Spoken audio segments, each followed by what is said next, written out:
السلام علیکم ورحمۃ اللہ وبرکاتہ۔ الحمد للہ رب العالمین، والصلاة والسلام علی سید الانبیاء والمرسلین وعلى آلہ واصحابہ اجمعین، اما بعد فاعوذ باللہ من الشیطان الرجیم، بسم اللہ الرحمن الرحیم۔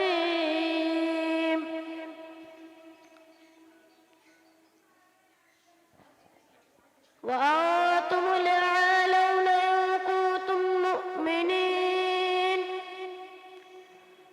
وہ معجز تھے زمانے میں مسلمان ہو کر، اور ہم خواہ ہوئے تاریخ قرآن ہو کر۔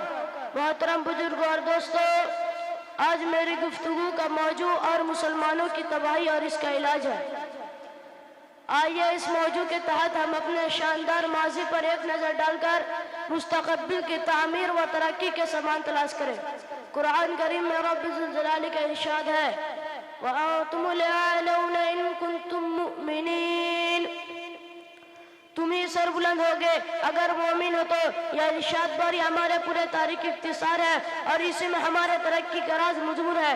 تاریخ کے سینکڑوں واقعات یہ بتانے کے لیے کافی ہیں کہ جب بھی ہمارے رشتے اللہ سے اور اس کے دین سے مضبوط رہے، سر بلند و کامیابی نے ہمارے قدم چومے، اور جب کبھی اس رشتے میں کسی قسم کی کمزوری آئی، ہم عزت و رفعت کے آسمان سے ذلت و پست کے غارے میں جا گری۔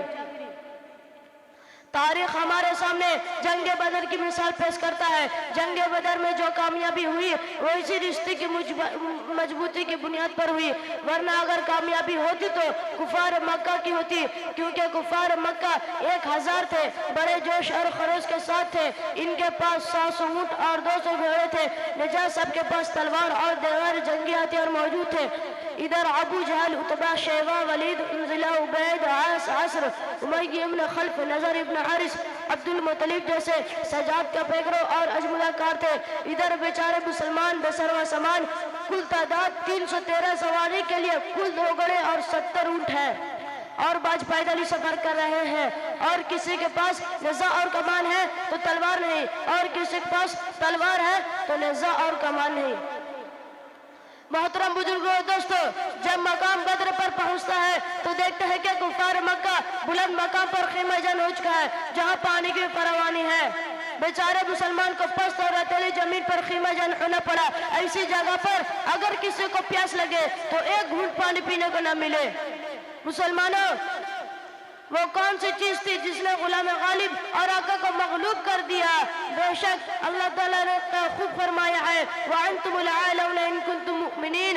تم ہی سر بلند ہوگے بشرطِ سچے پکے مسلمان رہو۔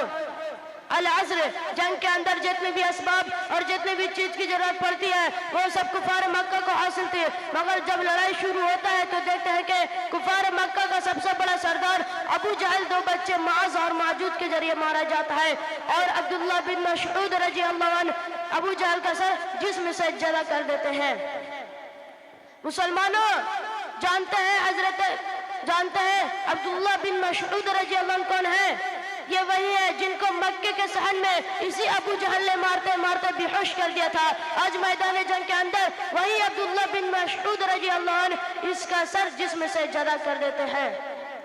امیہ ابن خلف ابو جہل کے بعد سب سے بڑا سردار سمجھا جاتا تھا، لیکن اپنے ساتھیوں کو تہ ہوتا دیکھ گھبرایا اور میدان جنگ چھوڑ کر مکے کی طرف بھاگ پڑا، اور حضرت بلال حبشی رضی اللہ عنہ اس کے پیچھے بھاگے اور قریب پہنچ جاتے ہیں، پیٹ کے بل لیٹ جاتے ہیں اور شور بچاتے ہیں، معافی مانگتا ہوں ابن چاہتا ہے، لیکن بلال حبشی رضی اللہ عنہ اس کے پیٹ کے نیچے سے تلوار چلا دیتے ہیں اور اس کو جہنم رسید کر دیتے ہیں۔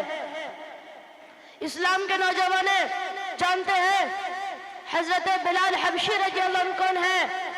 اسی امیہ ابن خلف کے غلام جب اسلام قبول کیا تو مکے کے اندر دوپہر کے وقت تپتی ہوئی ریت پر لٹا کر، گرم زمین پر لٹا کر پتھر کی بڑی بڑی چٹانیں رکھتا تھا تاکہ حرکت نہ کر سکے، اور اگلے دن کو گرم زمین پر لٹا کر تپتی ہوئی ریت پر لٹا کر گرم زمین